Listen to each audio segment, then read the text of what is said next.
Hello there! Today is...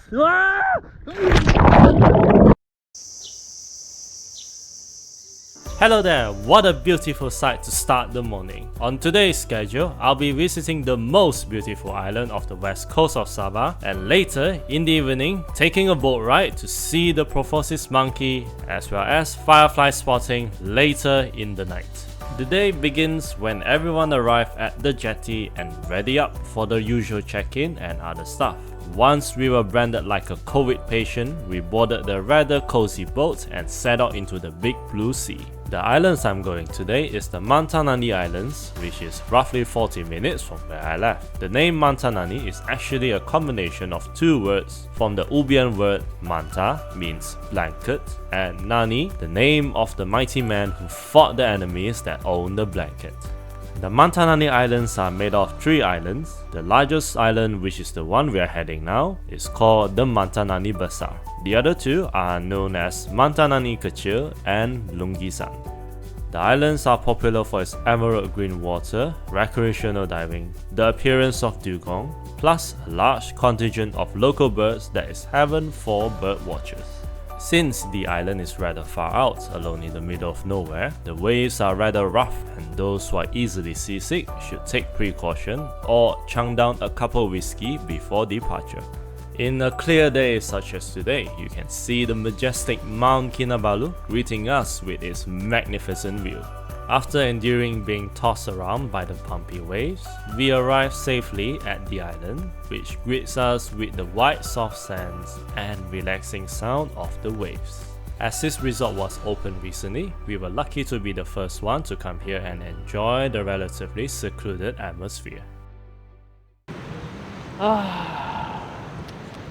Oh, hello! Welcome to Mantanani. I'm here. The pristine blue crystal water, sunny day, coupled with I have to let the nature sinks in. Okay. Yeah, so hello again, I'm at Mantanani Island. Right now, I have changed into my swimwear, and now we are await for the rest of them to done changing, and then the boats arrive and we will go to somewhere. So I'm quite excited on how the underwater will be. How would it look like? We will know soon enough. And soon enough, the boat arrived and we departed to our first activity, the one that most people would do, snorkeling. We came to a spot just next to Lungisan, and to get into the water, you have 2 choices: either descend slowly using the ladder from the rear of the boat, or being dramatically kicked into the water like how I did. Once we are in the water, we were taken aback by the pristine beauty of the surrounding environment. At that moment, whatever emotional baggage you have in you, it just disappeared. Swimming around in what is essentially an infinity pool is liberating. With the life jacket on, you can do basically whatever you want, however you want. And with the occasional wave pushing onto you, it feels like the ocean is also playing together with you. While the surface is so fun and dandy, it's what lies underneath that is truly magnificent. Just within our reach, we can observe the corals and Little Nemo's house. Since they are shy species, it's best not to disturb them or touch them. Apart from the fishes, you can spot dugongs occasionally swimming next to you. When I say dugongs, I meant our guides, mimicking the gesture of what a real dugong might do when they do appear next to you. One thing they don't tell you when playing in the water is that the body gets tired really fast. With the rising sun almost directly above our heads, we knew the time is up and returned promptly back to the resort, because at this point of time, everyone is hungry.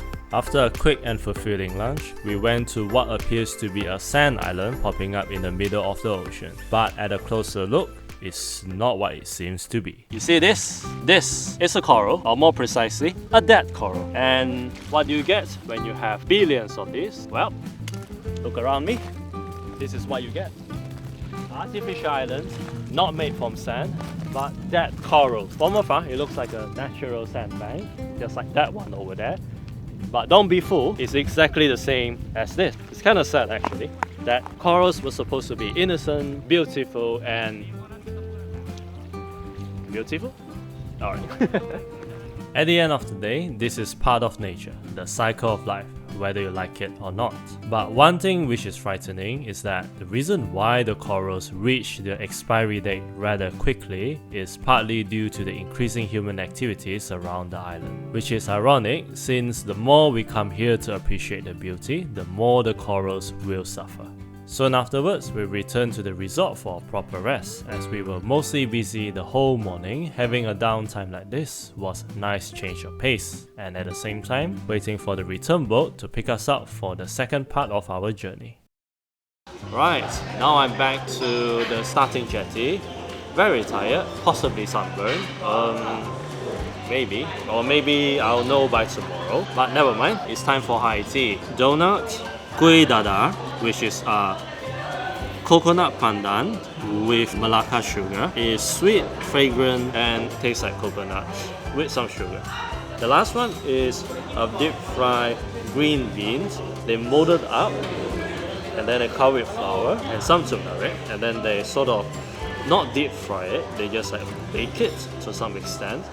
And yeah, all equally sweet afternoon snack and coffee. With the power of sugar and coffee, my exhausted body is fully recharged and now is able to actively looking for the monkeys in the coming nightfall. Now we're on the boat in this late evening time in the middle of a mangrove forest looking for the proboscis monkey, which is usually around this time coming out to look for dinner. As with most animals, they tend to keep a distance from the human and prefer to mind their own business, and this meant spotting them will require some effort. With some patience and a bit of luck, we finally found the monkeys just enjoying their freshly picked dinner while staring at us for staring at them. Once the monkeys are done with their business, they slowly disappear into the habitats, which means we are moving on to our last activities for the day, firefly watching. Fireflies watching is best done under clear moonless sky, as any form of strong light or heavy rain will disrupt their mating activities. And remember, when taking pictures of them, do not use flash unless you want the fireflies to become a part of history. To attract firefly closer to the boat, our guide used a special torchlight to bait them in. In the pitch black of nothingness, suddenly dazzling light popped out of nowhere and began to swarm the boat in great numbers. With them dancing in the air, you can feel the passion and charm slowly envelop you, and gradually your body started to dance on its own. Seeing firefly up close like this reminds you that nature is amazing in its own way. Happy time sure flies by quickly, as evident by the appearance of the full moon. Its arrival signals the end of the mating season and our tour for the day. And thank you for watching till the end. Subscribe and like the video. I hope to see you all soon.